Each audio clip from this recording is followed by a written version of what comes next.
Смотрите, вот это Андрей. Он живет в далеком от меня Екатеринбурге. Он набрал 10 килограмм веса. Ну, работа у него интересная, он охранник. Обычный охранник. Вот он задал вопрос, ем только отварную курицу. Можно ли запекать в духовке там?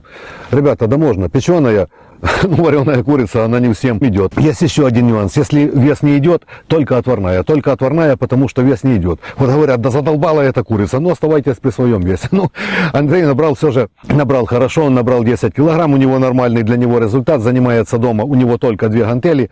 В общем, нормальный вес, на программе останавливаться не буду. Можно ли запекать? Можно, если у вас идет результат.